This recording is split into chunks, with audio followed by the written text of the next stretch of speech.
एक ऐसा राजनीतिक विकल्प भी बनेगा जो केवल काला धन, भ्रष्टाचार, भ्रष्ट व्यवस्था, सामाजिक गैर, आर्थिक गैर बराबरी के लिए ही काम करेगा। एक तो ये काम होगा। और ये लोग ऐसे राजनीति में जिनके विचार भी गंदे और आचरण भी गंदे। कुछ के विचार तो अच्छे हैं लेकिन आचरण ठीक नहीं है, उनकी भी नाक में नकेल डालनी पड़ेगी। झोटे की नाक में नकेल होना तो वो खूंट में चाले और काम करे, और उसकी नाक में से नकेल निकाल दो तो अपने को मारने आता है। तो इस राजनीति में नैतिकता की नकेल होनी जरूरी। इसलिए एक नया राजनीतिक विकल्प भी होगा, और जो केवल काला धन, भ्रष्टाचार, व्यवस्था परिवर्तन, सामाजिक आर्थिक गैर बराबरी, महंगाई, बेरोजगारी, गरीबी, भूख, जो राष्ट्र के मुद्दे हैं, संसद में कहां उठते हैं मुद्दे? उठते हैं तो 2 दिन बाद बंद हो जाते हैं। यह पूरा तमाशा बंद होगा और राजनीति की विशिष्टता की एक नई तकदीर और तस्वीर बनाई जाएगी। बात कुछ करना पड़ेगा, ये ऐसे चलने वाला नहीं। बात गड़बड़ हो गया। एक नया कीर्तिमान स्थापित करना पड़ेगा राजनीतिक शुद्धिकरण का। अब इसकी पूरी स्ट्रेटेजी क्या होगी 2 महीने में सामने आ जाएगी, और इसकी एक ऐतिहासिक स्थान से घोषणा की जाएगी। तो मैं आपसे पूछता हूं, जब 2 महीने बाद मैं दोबारा बुलाऊंगा, 2 महीने बाद जब मैं दोबारा बुलाऊंगा, तो अपने घरों से 1 दिन का वक्त निकाल करके इस देश के निर्माण के काम में कितने लोग मेरे साथ होंगे? सबके सब। बोले भारत माता की। तो ये 2 महीने बाद में ये काम होने वाला है, ठीक है? और फिर इन सारे बेईमानों के नाक में नकेल डल जाएगी। अब बातें बात हो गई साहब, अब भाषण का काम खत्म हो गया, अब तो एक्शन करना पड़ेगा, ठीक है? तो आप सब लोग तैयार? चलो, तो ये काम तो अब संकेत में कह दिया है, ठीक है? हाँ, अब अगली बार प्रणाम भी तो करना है। सीधे बैठ जाओ।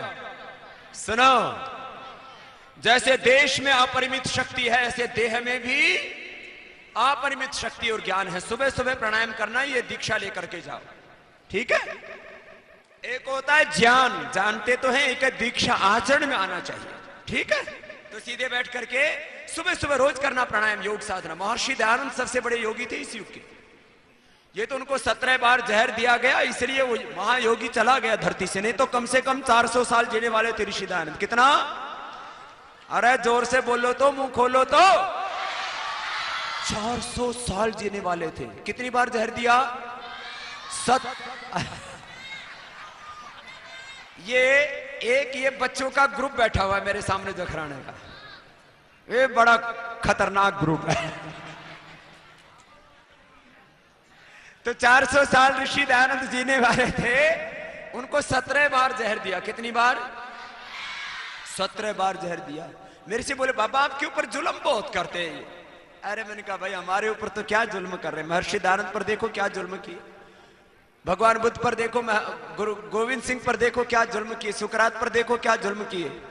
अरे अपने पूर्वजों को देखो, हम पर तो, हम तो उनकी उंगली के बराबर भी दुख नहीं सह। देखो हम तो भाई भिखारी हैं, हाँ? गुरु जी ने हमें मांगना सिखा दिया।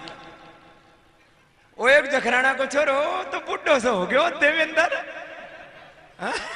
वो पीछे खड़ा, बाल सफेद हो गए, मेरे ते भी गणे इसके, लेकिन अभी पक्का है। मेरे से आधी उम्र का था, छोटा सा था। एक तो ये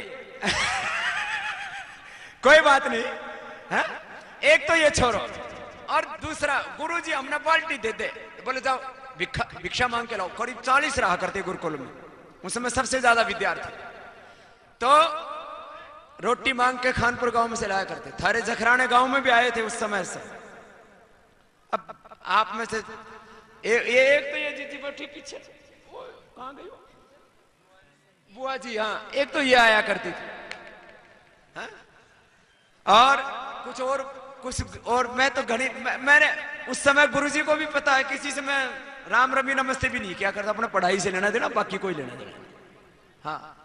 लेकिन 1-2 बार जीजी को देखा, इसलिए याद है। गुरुजी ने हमें वो भिक्षा वाला काम देके अहंकार सारा खत्म कर दिया।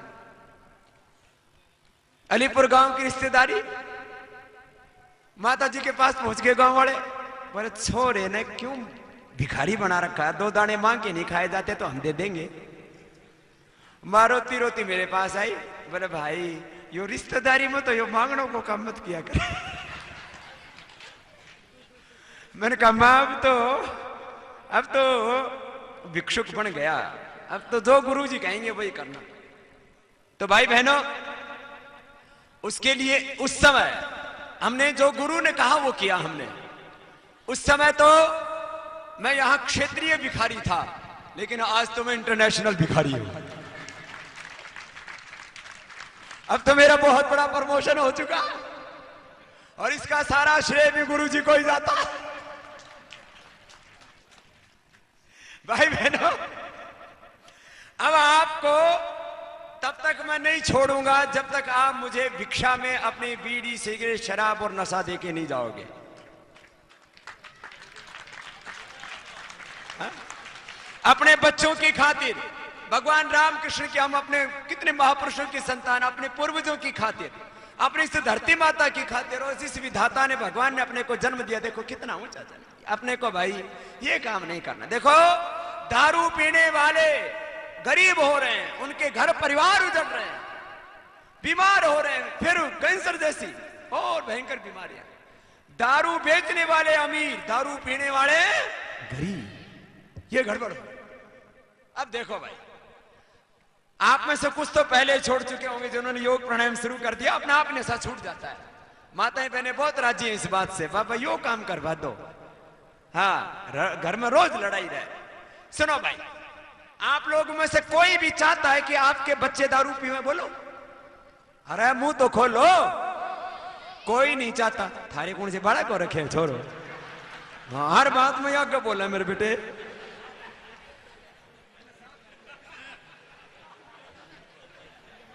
सुनो बड़े वालों,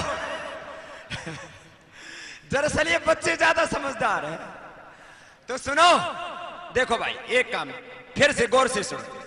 देखो अब ये काम नहीं करना। कितने ऐसे हैं जो पहले से छोड़ चुके हैं, जिन्होंने पिया नहीं, उनको शुक्रिया, उनको धन्यवाद।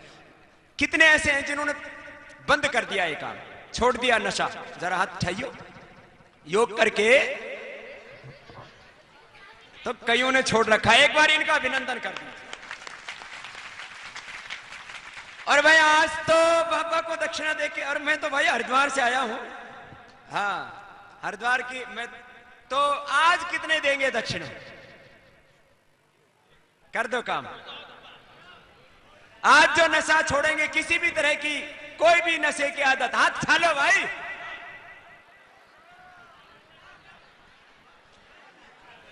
कईयों ने हाथ बड़ी खुशी से उठाए हैं, कोई कोई शर्मा रहे हैं। एक बार सबका अभिनंदन है। कईयों ने ऊपर ठा दिए, किसी ने नीचे तक ठा रखे। और बाबा क्यों ऊपर करवाओ है? अभी तो गणों ने बेरा ही नहीं, मैं क्या करूं? कोई बात नहीं, छोड़ो, कोई नहीं। सुनो सुनो सुनो, एक तो प्राणायाम करोगे ना, सच बता रहा हूं आपको, एकदम सीधी सच्ची बात। देखो उपदेश की बात नहीं है, तो दिल की बात। आप प्राणायाम करोगे, नशा करने की इच्छा